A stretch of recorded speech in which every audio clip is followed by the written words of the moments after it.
Hello and welcome to the Sensual Being podcast with myself, your host, Jolene Whiting. I have been a pole dance teacher for nearly 20 years. I'm also a yoga instructor, and my favourite pastimes are connecting to my own sensuality, connecting with the world, and connecting with animals as well. In this podcast, you'll find new and inventive ways of how you see yourself, connecting yourself with others, and also how you see and view the world around you. In today's episode, we shall be looking at some insulting words that we might use and actually how they shouldn't be used as insults as well. If you have young ears listening to this episode, I would suggest maybe turn it off and listen to it at a different time for yourself. Hello, sensual being, and welcome back to the podcast. Thank you so much for joining me today. I hope you've really been enjoying the previous ones on unlocking your magic, because that is something that we all need to do more of. And if you think you don't have any magic, I can tell you, yes, you do. Yes, you do. But to unlock the magic that's within us, it's like peeling back layers of an onion, and you can think that you've done it and then you realize there's more. There's so many more layers to unpick, and particularly when you think of our life and previous lives and incarnations and what we're bringing forward from those lives and what we've had to try and hide over those lives as well will be coming into this life. So something for you to think about. They say that we only use is it something like 5% of our brains? And it's like, okay, so what's happening to the other 95%? I can't remember the exact percentage, but I'm sure it's something like that. And it got me to thinking, I kind of think, well, maybe those parts of our brains are busy almost hiding and looking after us from past lives. Or the other angle, which both angles are very relevant for this episode today. The other angle is to think, have we just been dumbed down and told, well, we only use 5% of our brains? So it's a little bit like saying that we evolved from monkeys. And if you've ever gone down the evolution rabbit hole, it's not one for the faint-hearted. So I'll give you a little insight into the rabbit hole. So we've all come from monkeys, and monkeys are deemed stupid. They're not, but they're deemed as stupid. And, we're just as good as monkeys. Yeah. Stay with me here.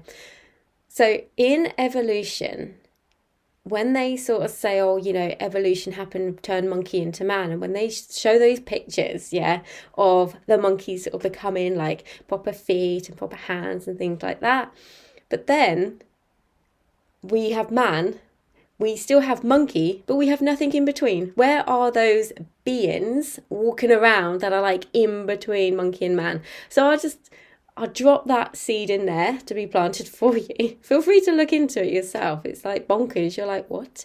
But anyway, so what I'm trying to say is, have we been dumbed down? Or is that correct about us only using 5% of our brains? Like, which is it? Which is it? And I can't tell you the answer, but what I am going to share with you today is the reason why we need to reclaim back parts of ourselves. We have been dumbed down in many ways in our lives, and we continue to do it, and we continue to do it to each other. And I bet you do it every day without thinking. And to be fair, I'm going to share some of my insights with you, because I do this too, and it's really hard to undo it. But hopefully, a little bit like when I did the episode on compliments, it's so lovely because people around me now, we are all trying together to give better compliments that aren't just based on looks. And the fact that we're all doing this together is really helpful, particularly for me. It's really helpful for me because we're all trying this together. So when I say about reclaiming words, some of these words, if you have got young ears listening to this podcast today, you might want to consider switching it off and listening to it at a different time.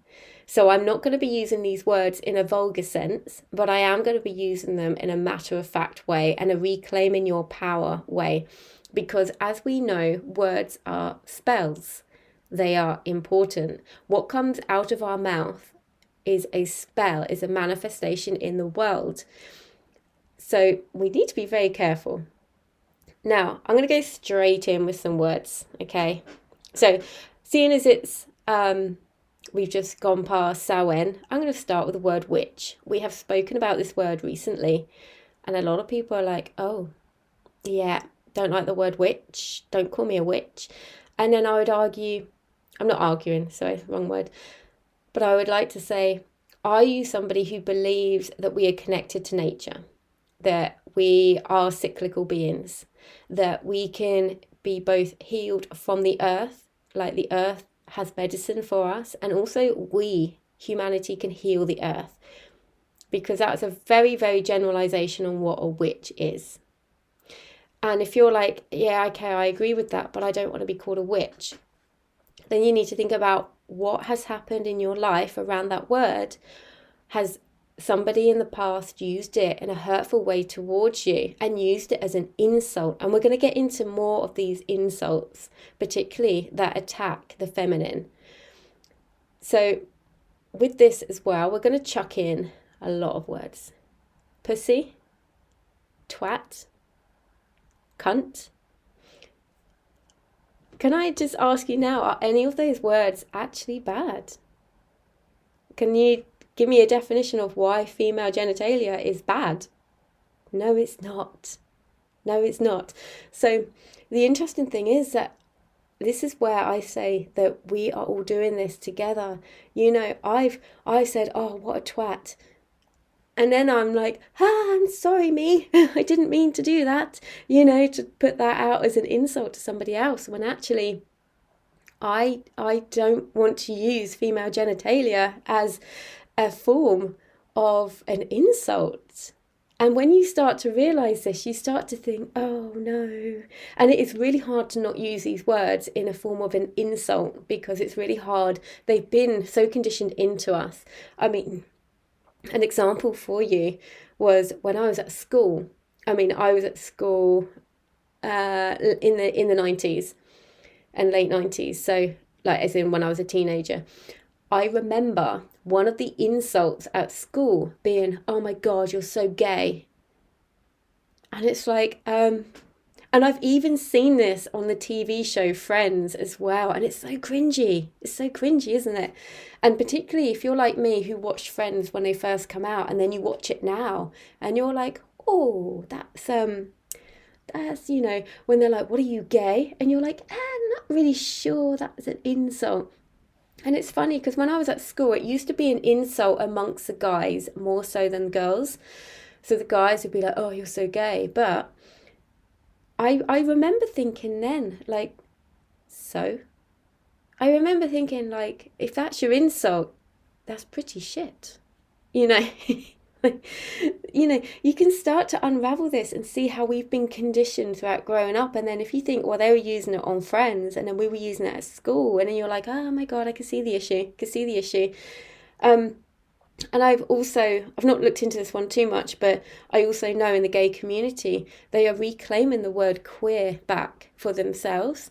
And I, again, love it. Reclaiming of words and using words in what I would say is a correct sense, not as an insult. And when we look at these words, particularly, I want to use the word cunt. I love the word cunt. It's so powerful. Such a powerful word. And I want to read you a little bit from a book. It's called, funny enough, called Pussy, a Reclamation. So this is by Mama Gina, or as her author name is Regina Thomas Shearer, but she goes by Mama Gina. She always has done, to me anyway. She is an icon, and a female icon, particularly for how women are supposed to not care about how they show up for anybody else, to be able to live their life in a fully embodied, sensual way. So obviously, I love her. I can't remember how old she is. She's not young, but that also makes her more powerful. I would go so far as to say Out of a lot of people I like follow on social media, she's probably the most like empowered crone archetype ever. And when I grow up, I want to be like her. Screw that. I want to be like her now. You know, that's what she's like. So anyway, she's written this book and she's got in here a definition about cunt. So I'm going to read it for you. So the word cunt, it feels harsh, even though the word is pretty impressive. The word cuneiform, which is the most ancient form of writing, derives from kunta, which translates to female genitalia. Okay, so kunta equals female genitalia in the ancient Sumerian.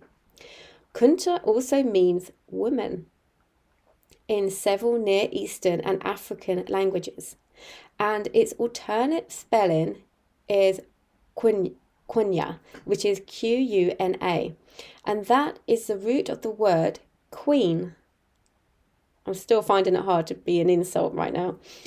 Kunta, which is Kunta, is also the root of kundalini, which means life force energy.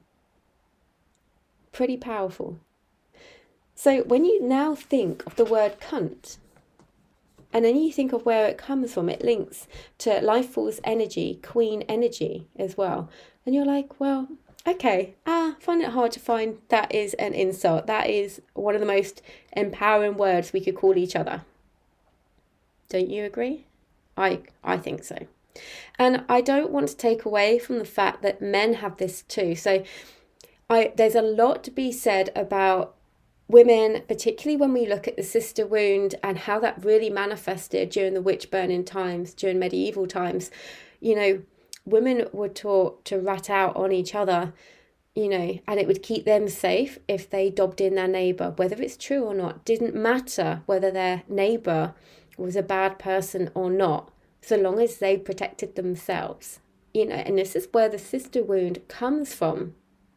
And it's dark, and it's why so many people find it's an issue to show up around other women. Women can be catty, women can be bitchy. You know, we hear that a lot. I've always heard that growing up, and I think it was manifested around me by me with that thought and that feeling.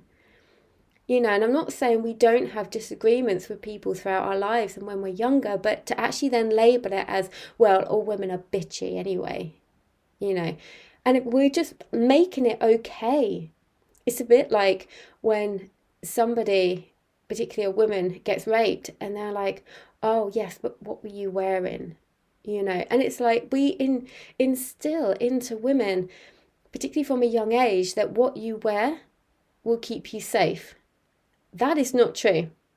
You could go out dressed in overalls and you can still get raped. And you can go out in a short skirt and not get raped. What you wear makes no difference. And do you know what? That actually took me, when I started to hear this, and I remember seeing a picture of somebody on social media who was naked, and she was walking down the street, naked, written on herself, still not asking for it. And do you know what? When I first saw that, I thought to myself, yes, you are. And it's only, like, it took a long time. It didn't just go, oh, no, she's not asking for it. Of course she's not. It took a long time for me to actually see. I'd been conditioned so hard to be careful what I wear, to be careful what I say to a man, for it to, whether it was actually rape or not, you know.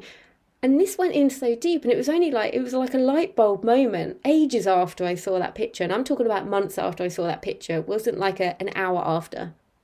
For me to realise, oh, no, you're right. She's not asking for it.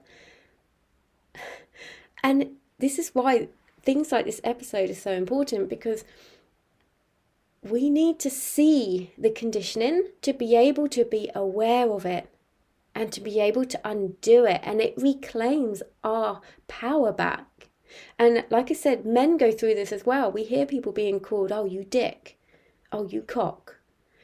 Same thing. Why are we demoralizing men's genitalia as an insult. It's the same thing. So I'm saying that we have all, as a collective, been dumbed down in many, many ways. And it's important that we all take responsibility for how we move forward. What we've done in the past, particularly if we're lack of awareness, we can't go back and change that. The most important part of our life is where we are right now. And that is the main thing to focus on. It's like, where we are now, how can I better show up in a more wholesome way, aware way, compassionate way? That's how we need to lead going forwards. It honestly is. And it's interesting as well. I saw this yesterday and I was like, oh, this has got to go in there too, hasn't it? So where we show up as women, we show up as, particularly in the UK, we show up as Miss, M-I-S-S, Mrs., which is M-R-S, and Ms., which is M-S. So Miss, M-I-S-S, is unmarried, single. And it's funny, right? So I think this is starting to change a bit now, but even on like forms, if you put Miss, you would have to put single. Even if you had been with a partner for like 20 years, you still have to put single. Yeah. It's just interesting, right? And then obviously Mrs. M-R-S is you're married. Ms. M-S means you're either divorced or widowed. So you've been married and you're not anymore. Men, however, Mr. M-R, they just have one, because the status of their relationship status does not make any difference to how they show up in the world. Can you see the conditioning here? Can you see how deep this conditioning goes? Because when you try and say, I mean, I do say it is all of us, it is men and women, but you can start to see now even more why it is more on the feminine. It's more attacking on the women. This is where, when you hear things about we live in a patriarchal world, a male-led world, target-driven, goal-driven, push, push, push, you can see the damage it has done to the feminine. The feminine energy is very much, it's a slower pace. It's a little bit more nurturing. Yeah, but it is also anger. It is also frustration, upset, because as human beings, we are designed to experience all emotions. Not just some, but you do have some ways of living which are more masculine and some which are more feminine. But the world that we seem to live in, particularly here, is you're very much pushed to go to work, pushed to do certain hours, pushed to do this, pushed to have goals, pushed to have targets. That's a very masculine way. And men can slow down and come into the more feminine way, and women can speed up and go into a more masculine way. But so long as there is a balance, you need that balance in your life. You can't just be in one area all the time.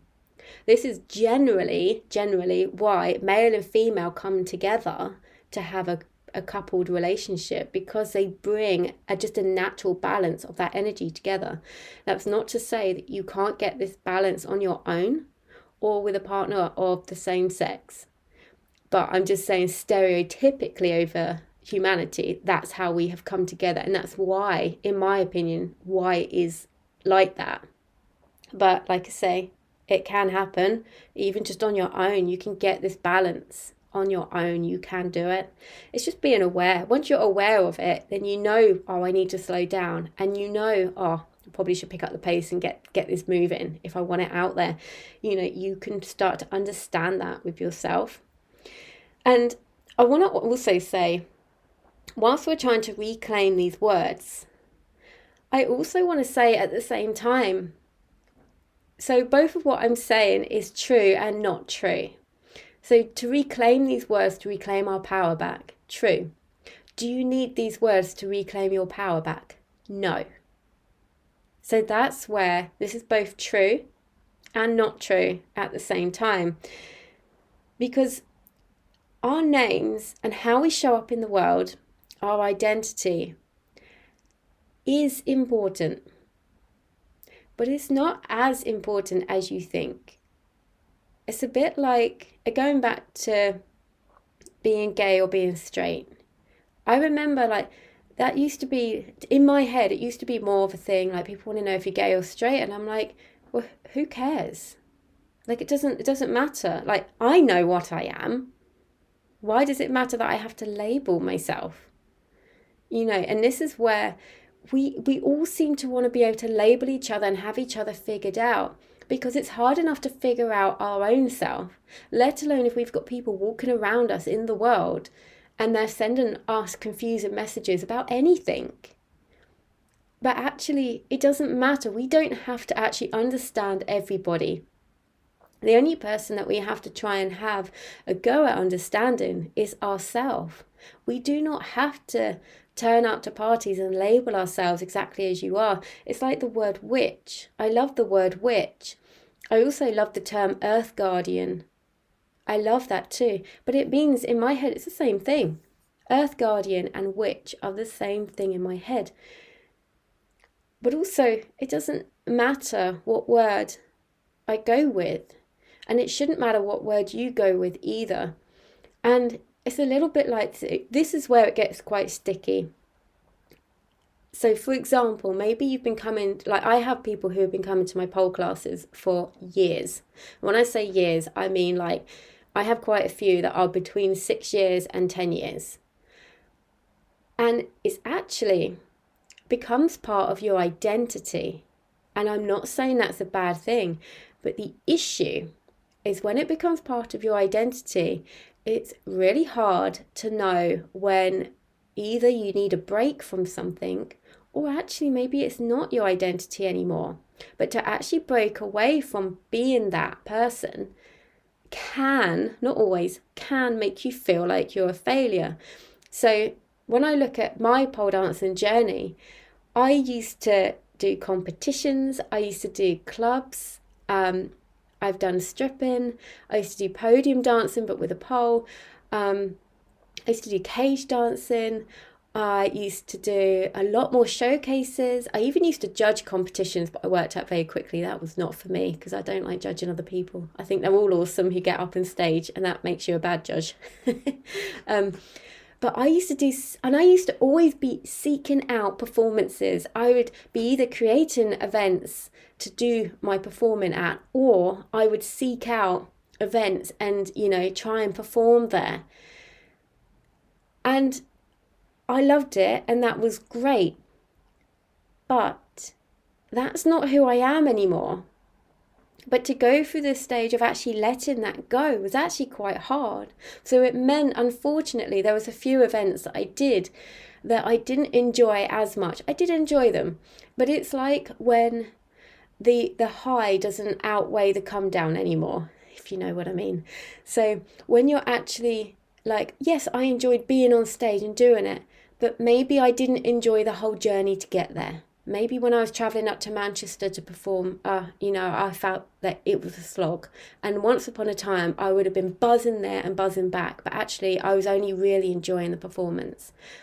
And to actually be able to think, I'm okay, right, maybe I won't really push for this anymore. Maybe it's just not me anymore. But it used to be me for so long, and I identified as it. People knew I was a pole dance performer. And that was so hard to break away from. And then when I look at other things I've done in my life as well, like I used to be a show jumper when I was young. When I was probably 13 to 16, I was show jumping my pony, and I loved it. But then to not do it anymore, that was really hard, and there was no reason for it. I wouldn't say I outgrew it, but in my own psyche, I had outgrown it. I had got what I wanted from it, and I didn't want to do that path anymore. Therefore, for me, I was done with it. But it was still hard to be that person who didn't do that anymore. So what I'm saying is our identities, they don't mean quite as much as we think they do. And that's okay, because it's about just being here, enjoying life, navigating through life, helping each other through life. That to me is what it's about, enjoying the journey. Because also when we start to like think about identities as well, it means that names can hurt us more. And I remember like this whole thing, particularly in the pole dancing world, called slut shaming. And with slut shaming, it's so funny because people are like, oh, you know, someone messaged me or put a comment on my video and said, oh, you look like you're dancing like such a slut or something like that. And they were really hurt by it. And I'm like, yeah, but what does the word mean to you? And who are you? Do you define yourself by that word that you seem to think that they are defining you by? And they're like, well, no. And I'm like, well, so what then? Doesn't matter. But if you're so wrapped up in your own identity, then anyone's judgment can come through. It's impossible to slut shame me because I don't mind the word slut, you know. And it's so funny as well because I took this one step further, and there was a video by Michelle Shimmy from Miss Pole Dance Australia. It was a few years ago now, one of my favourite videos. So she'd put together this whole compilation of her reading out comments. This was her song that she'd put together, and she was reading out comments that people had said to her online. And one of them was slut on a stick. And I was just like, that is amazing. So the whole routine goes into like hearing these comments, and basically she doesn't care, I don't care, you know, I'm just enjoying pole and that's it. So that was the gist of the routine. It was absolutely brilliant. One of my all-time favourite pole performance routines. But I took that slut on a stick because I was like, that's so cool. And I've even got that printed on jumpers at my studio because I just love it. I think, oh, that's funny. But I don't see it as a derogative term. And I would urge you to, again, particularly if you show up online, if you show up in the world where there could be judgment that comes towards you, the judgment that comes towards you is not a reflection on you, it's a reflection on them who are doing it. And sometimes you just got to let the baby have that bottle. You just got to let them get on with it. And sometimes we are never going to change these people that like to give out these terms of these derogative terms to people in that way. The main thing that we can do is take on or look at how we actually take that on, because that's most important. How you show up in your life is the most important thing. How someone, user number 426 on Instagram, comes at you with a comment, it doesn't mean anything. And also, it might just be a bot anyway. You know, it might not even be a real person. So yeah, I just want you to really know that the words we use are important. Your definition of the words are important. What you use as an insult. I'd like to say let's just not insult, but sometimes you have those moments of frustration that you're like, oh, what a twat. You know, particularly if you're driving and someone nearly cuts you up or something. You have an impulse, and that's okay because you're human. You are human. To say we live in a world where you can't express that type of emotion just means that we're pushing that down more. But it's like, what words are we using? Are we using you pussy? Are we using you're so gay? Are we using, oh, what a dickhead? Are we using this? Because we shouldn't be using any of that in that way, because it's just not relevant. It really, really isn't. Let me know how this lands for you, because there is so much in here and there's so much to undo in our minds. And just start with a little bit of forgiveness. If you've ever used any of these terms, or even if you just thought them in a derogative insult way, just offer yourself forgiveness and compassion and ask how you can move forward in a more compassionate way to others and yourself. Don't call this to yourself either, yeah? Not just other people, don't call these to yourself either. So thank you so much for joining today. Remember, as always, to lead through your life with your heart and to live with intention. Thank you so much for tuning in today. If you enjoyed this episode, please do share it with your friends and on social media. If you have the time to rate or review this podcast, I'd be ever so grateful. If you'd like to follow me on Instagram, you can find me at Jolene Sensual Being. The links to my YouTube and to sign up to my mailing list will be in the show notes as well. I look forward to speaking with you again very soon.